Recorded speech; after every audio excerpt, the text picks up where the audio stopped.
പിതാവിന്റെയും പുത്രന്റെയും പരിശുദ്ധാത്മാവിന്റെയും നാമത്തിൽ ആമേൻ. ഇന്ന് ജൂൺ 11 വ്യാഴാഴ്ച. അമ്മേ പരിശുദ്ധ അമ്മേ, അമ്മേ പരിശുദ്ധമേ, ദൈവമാതാവേ, കൃപാസനത്തിലൂടെ ഞങ്ങൾക്കും ഞങ്ങളുടെ ദേശത്തിനും അമ്മ മധ്യസ്ഥം തേടി തന്ന എല്ലാ അനുഗ്രഹങ്ങൾക്കും കൃപകൾക്കും ഞങ്ങളിപ്പോൾ ഹൃദയം നിറഞ്ഞ നന്ദി പറയുന്നു.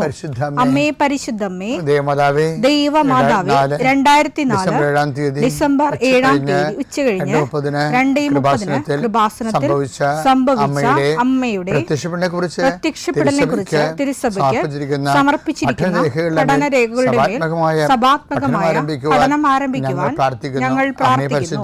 അമ്മേ പരിശുദ്ധമേ, ഭൂസ്വർലോകങ്ങളുടെ രാജ്ഞിയായ അങ്ങേയ്ക്ക് ഭൗമസംരക്ഷണത്തിനായി പ്രപഞ്ചപ്രകൃതിയെ തന്നെ തിരുസഭ പ്രതിഷ്ഠിക്കുവാൻ ഈ പ്രത്യക്ഷീകരണം വഴി ഇടയാക്കണമേ. പരിശുദ്ധമേ, ജപമാല മാതാവേ, സകല കൃപാസനം പ്രാർത്ഥനയോടും ചേർത്ത് ഞങ്ങളിപ്പോൾ പ്രാർത്ഥിക്കുന്ന ഈ കുടുംബത്തിന്റെ പ്രത്യേക നിയോഗം പറ മക്കളെ.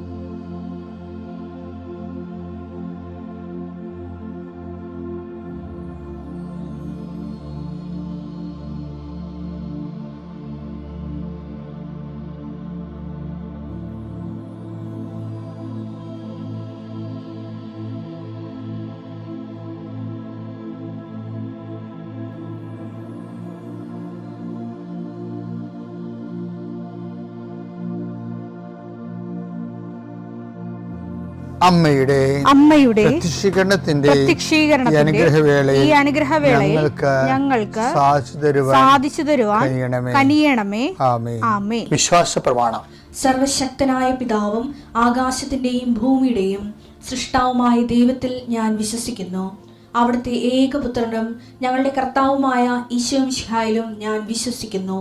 ഈ പുത്രൻ പരിശുദ്ധാത്മാവിനാൽ ഗർഭസ്ഥനായി കന്യകാമറിയത്തിൽ നിന്ന് പിറന്ന് പൊന്തിയോസ് പീലാത്തോസിന്റെ കാലത്ത് പീഡകൾ സഹിച്ച് കുരിശിൽ തറയ്ക്കപ്പെട്ട് മരിച്ച് അടക്കപ്പെട്ട് പാതാളങ്ങളിൽ ഇറങ്ങി മരിച്ചവരുടെ ഇടയിൽ നിന്ന് 3-ാം നാൾ ഉയർത്ത് സ്വർഗത്തിലേക്ക് എഴുന്നള്ളി സർവശക്തിയുള്ള പിതാവായ ദൈവത്തിന്റെ വലതുഭാഗത്തിരിക്കുന്നു. അവിടെ നിന്ന് ജീവിക്കുന്നവരെയും മരിച്ചവരെയും വിധിക്കുവാൻ വരുമെന്നും ഞാൻ വിശ്വസിക്കുന്നു. പരിശുദ്ധാത്മാവിലും ഞാൻ വിശ്വസിക്കുന്നു. വിശുദ്ധ കത്തോലിക്കാ സഭയിലും പുണ്യവാന്മാരുടെ ഐക്യത്തിലും പാപങ്ങളുടെ മോചനത്തിലും ശരീരത്തിന്റെ ഉയർപ്പിലും നിത്യമായ ജീവിതത്തിലും ഞാൻ വിശ്വസിക്കുന്നു. ആമേൻ. സുഖസ്ഥനായ ഞങ്ങളുടെ പിതാവേ, അങ്ങയുടെ നാമം പൂജിതമാകണമേ. അങ്ങയുടെ രാജ്യം വരണമേ. അങ്ങയുടെ തിരുമനസ് സ്വർഗത്തിലെ പോലെ ഭൂമിയിലും ആകണമേ. അന്നു വേണ്ടുന്ന ആഹാരം ഇന്ന് ഞങ്ങൾക്ക് തരണമേ. ഞങ്ങളോട് തെറ്റ് ചെയ്യുന്നവരോട് ഞങ്ങൾ ക്ഷമിക്കുന്നത് പോലെ ഞങ്ങളുടെ തെറ്റുകൾ ഞങ്ങളോടും ക്ഷമിക്കണമേ. ഞങ്ങളെ പ്രലോഭനത്തിൽ ഉൾപ്പെടുത്തരുതേ, തിന്മയിൽ ഞങ്ങൾ രക്ഷിക്കണമേ. ആമേൻ. നന്മ നിറഞ്ഞ മറിയമേ, സ്വസ്തി. കർത്താവ് അങ്ങയുടെ കൂടെ സ്ത്രീകളിൽ അങ്ങ് അനുഗ്രഹിക്കപ്പെട്ടവളാകുന്നു. അങ്ങയുടെ ഉദരത്തിൻ ഫലമായി ഈശോ അനുഗ്രഹിക്കപ്പെട്ടവനാകുന്നു. പരിശുദ്ധ മറിയമേ, തമ്പുരാന്റെ അമ്മേ, പാപികളായ ഞങ്ങൾക്ക് വേണ്ടി ഇപ്പോഴും ഞങ്ങളുടെ മരണസമയത്തും തമ്പുരാനോട് അപേക്ഷിക്കണമേ. ആമേൻ. കർത്താവിന്റെ വിശുദ്ധ പൗരോഹിത്യത്തെ മഹത്വപ്പെടുത്തണമേ. കർത്താവെ, സഭയിലുള്ള സാന്നിധ്യം പ്രകടമാക്കണം. 40 വർഷം ഞാൻ അർപ്പിച്ച കൃപാനയുടെ യോഗ്യതയാൽ കൃപാസന അൾത്താറെ ജീവനോടെ പ്രത്യക്ഷപ്പെട്ട പരിശുദ്ധ അമ്മയുടെ മാധ്യസ്ഥത്തിലെ ഞാൻ മക്കളെ ആശീർവദിക്കുന്നു. ഈശോയെ, എവിടെയെങ്കിലും യാത്ര ചെയ്യുന്ന മുമ്പ് ഇതൊന്ന് കൂടിയിട്ട് പോണവരുണ്ട്. ഈശോയെ, അവർ മക്കളുടെ ഇന്നത്തെ മുഴുവൻ യാത്രകൾ ഞാൻ അങ്ങേക്ക് ഏൽപ്പിക്കുന്നു. അവരുടെ കണ്ണുനീര് ഉപ്പണം കർത്താവേ. അവർ പോകുന്ന ഇടങ്ങളിൽ നീ അവിടെ കൂടെ പോകണം. പലരും ഒറ്റക്കാണ്. പലരും അവർ ഒറ്റക്ക് പോയിട്ട് നടക്കാത്ത പല കാര്യങ്ങൾക്ക് വേണ്ടിയാണ് പോണത്. ഓഫീസിലായാലും കോളേജിലായാലും സ്കൂളിലായാലും പരീക്ഷയ്ക്കായാലും ജോലിക്കായാലും ഇൻ്റർവ്യൂവിനായാലും മറ്റ് റവന്യൂ ആയിട്ടുള്ള കാര്യങ്ങൾക്കായാലും കർത്താവ് അങ്ങയുടെ മക്കൾ പോകുന്ന ഇടങ്ങളിലെല്ലാം I will come with you wherever you go. മുഖത്തെ ആവേശപ്പെടുത്തുന്ന അങ്ങയുടെ അഭിഷേക വചനമാണ് നീ എവിടെ പോയാലും ഞാൻ നിനക്ക് ഉണ്ടാകും. കർത്താവെ, ഞങ്ങൾ ആഴമായത് വിശ്വസിച്ചുകൊണ്ട് കർത്താവ് ഈ മക്കൾ നിന്നെയും കൊണ്ടുപോകാൻ ഇടയാക്കണമേ.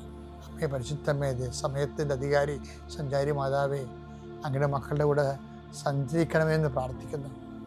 പിതാവും പുത്രനും പരിശുദ്ധാത്മാവായ സർവ്വേശ്വര എന്നേക്കും ആമേൻ. എൻ്റെ പ്രിയപ്പെട്ടവരെ, നമ്മൾ ഇന്നലെ അജ്ഞാത പരിശീലനം കണ്ടില്ലേ? അതിനെക്കുറിച്ച് പറഞ്ഞു നിർത്തിയതാണ്. നമുക്ക് എല്ലാവർക്കും ഈ അജ്ഞാത പരിശീലനം കീഴിലുള്ളവരാണ്.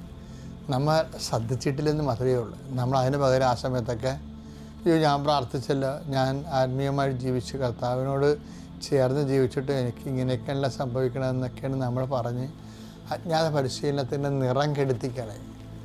അപ്പോൾ ഈ അജ്ഞാത പരിശീലനം എന്താണെന്ന് അറിയാമോ? അതായത് ഉദാഹരണത്തിന് ആ ഗോലിയത്ത് വരുന്നില്ലേ, രാക്ഷസൻ. അപ്പോൾ ഇസ്രയേലിലുള്ള എല്ലാ ക്യാപ്റ്റന്മാരും ബ്രിഗേഡിയർമാരും എല്ലാം അവർ ലീവ് എടുത്ത് വീട്ടിൽ പോകും. വീട്ടിൽ പോയവരാണെങ്കിൽ ഭാര്യമാരെ വിടത്തുമില്ല. കാര്യം ഗോലിയാത്ത് പേര് കേട്ട രാക്ഷസനാണ്. അതുകൊണ്ട് ലീവിന് വീട്ടിൽ പോയാൽ ആരും തിരിച്ചു വന്നില്ല. സാവോൾ രാജാവ് കെട്ടിലായി. ഇസ്രയേൽ ഭയങ്കര നാണക്കേടായി. അത് കേട്ടപ്പോഴാണ് ഗോലിയത്താണെങ്കിൽ അതിർത്തി കിടന്ന് ഭയങ്കര വെല്ലുവിളി. അപ്പോൾ ദാവീദ് അവിടെ അപ്പം കൊടുക്കാൻ വേണ്ടി വന്ന ആളാണെന്ന് നിങ്ങൾക്കറിയാം. വീട്ടിൽ നിന്ന് പറഞ്ഞു വിട്ടിട്ട് ചേട്ടന്മാർക്ക് അപ്പം കൊടുക്കാൻ വേണ്ടി വന്ന ആളാണ്. അപ്പോൾ ഇവനിങ്ങനെ ഇസ്രയേലിൻ്റെ ദൈവത്തെ വെല്ലുവിളിച്ചിട്ട് ദാവീദിന് ചുരുക്കി പിടിച്ച്. അപ്പോൾ ദാവീദ് എടുത്ത് വയ്ക്കുമ്പോൾ, നീ ചത്ത പട്ടി, എൻ്റെ കർത്താവിനെ ഭത്സിക്കാൻ ഇവൻ ആരാണെന്ന് ചോദിച്ചു. അങ്ങനെ ചേട്ടന്മാരറിയാതെ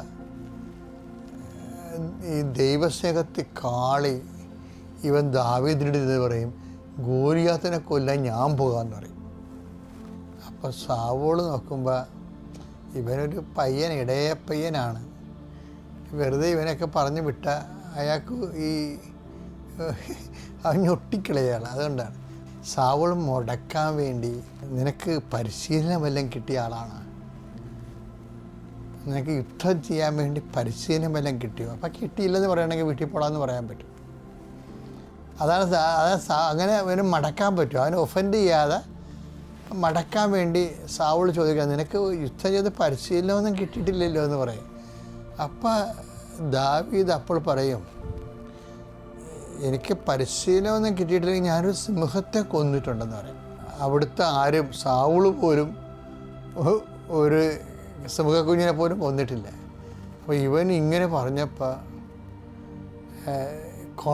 സാവോളിന് കോൺഫിഡൻസ് ആവും. പക്ഷെ എന്താണ് സംഭവിക്കണത്? ഇവനെ ദൈവം ഗോലിയാത്തിനെ ഫേസ് ചെയ്യാൻ വേണ്ടി അജ്ഞാതമായ പരിശീലനം നൽകിക്കൊണ്ടിരിക്കുകയാണ്. നമ്മുടെ ചില ഭയങ്കര തന്ത്രപ്രധാനമായ പരിശീലനം വനങ്ങളുടെ ഉള്ളിൽ നടത്തത്തില്ലേ ചില കൂട്ടം ആൾക്കാർ, അതുപോലെ ദൈവം ഇവനെ ജനങ്ങളിൽ നിന്ന് മാറ്റി നിർത്തിയിട്ട് വനാന്തര ഭാഗങ്ങളിലൊരു പരിശീലനം നടത്തുകയാണ്.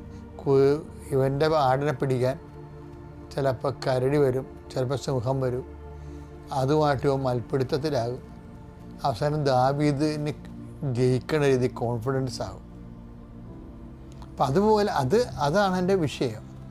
അപ്പോൾ ഇതുപോലെ നമ്മൾക്കും കോൺഫിഡൻസ് കിട്ടാൻ വേണ്ടി ദൈവം അജ്ഞാതമായ പരിശീലനം നമുക്ക് നൽകുന്നതാണ് നമ്മളുടെ ക്ലേശങ്ങളെന്ന്. അജ്ഞാത പരിശീലനമാണ് ഓരോ ക്ലേശങ്ങളും.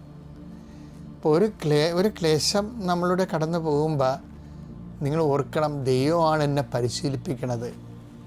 ഭാവിയിൽ ഈ സാക്ഷ്യ ജീവിതത്തിന് ഇതാവശ്യമായി വരും എന്ന് പറഞ്ഞ് ദൈവത്തിന് നന്ദി പറയണം. അല്ലാതെ എനിക്കിങ്ങനെ സംഭവിച്ചല്ല, ദൈവനോട് ഇങ്ങനെ ചെയ്തല്ല എന്നൊക്കെയുള്ള ഒരു വിവരക്കേടൊന്നും പറയരുത്. കാര്യം ഇത് വളരെ സീരിയസ് ആയിട്ട് നമ്മൾ അജ്ഞാത പരിശീലനം ദൈവം നടത്തുമ്പോൾ ദൈവ പൈതലാണ് നീയെങ്കിൽ നിനക്ക് പെട്ടെന്ന് മനസ്സിലാകും. ജഡിക സന്താനമാണെങ്കിൽ പെട്ടെന്ന് മനസ്സിലാവത്തില്ല. അവരങ്ങനെ മോങ്ങിക്കൊണ്ട് പ്രാർത്ഥന കുറച്ച്, പള്ളിപ്പോക്ക് കുറച്ച്, ഇത്രയും പ്രാർത്ഥിച്ചിട്ട് പ്രാർത്ഥിക്കുന്നതോറും ക്ലേശങ്ങളാണല്ലോ എന്നൊക്കെ പറഞ്ഞൊരു വീട്ടിൽ ചുമ്മാ ഇങ്ങനെ അളിഞ്ഞ വർത്തമാനവും പറഞ്ഞ് ഇങ്ങനെ പിച്ചും പേയും പറഞ്ഞ് വീട്ടിലിരിക്കും. അതിൻ്റെ അർത്ഥം നീ ഈ ഒരു സാധനം കൊണ്ട് ചിലപ്പോൾ നീ ദൈവത്തിൽ നിന്ന് അകന്നു പോയെന്നും വരാം. ചിലപ്പോൾ ദൈവം നിന്നെ ഇത്രയും നാളുള്ള ജോലിയിൽ നിന്നെക്കൊണ്ടൊരു പ്രയോജനമില്ലെന്ന് കണ്ടിട്ട് ചിലപ്പോൾ ദൈവസന്നിധിയിൽ നിന്നെ തള്ളിക്കളയണമെന്നുമാകുക. പരിശുദ്ധാത്മാവ് ഉണ്ടെങ്കിൽ നമുക്കറിയാൻ പറ്റും എന്താണ് സംഭവിക്കണമെന്നുള്ളത്. ഇങ്ങനെയുള്ളവർക്ക് പരിശുദ്ധ പ്രവർത്തിക്കാനും പാടാണല്ല. അപ്പം ജഡിക സന്താനമല്ലാതെ സത്യസന്ധമായ ദൈവത്തെ ഫോളോ ചെയ്ത് മുന്നോട്ട് പോകാൻ അജ്ഞാത പരിശീലനങ്ങൾ നടക്കുമ്പോൾ അത് മനസ്സിലാക്കാനുള്ള പരിശുദ്ധാത്മാവ് കിട്ടാൻ വേണ്ടി നമുക്ക് പ്രാർത്ഥിക്കാം. പിതാവിൻ്റെയും പുത്രൻ്റെയും പരിശുദ്ധാത്മാവിൻ്റെ നാമത്തിലാണ്.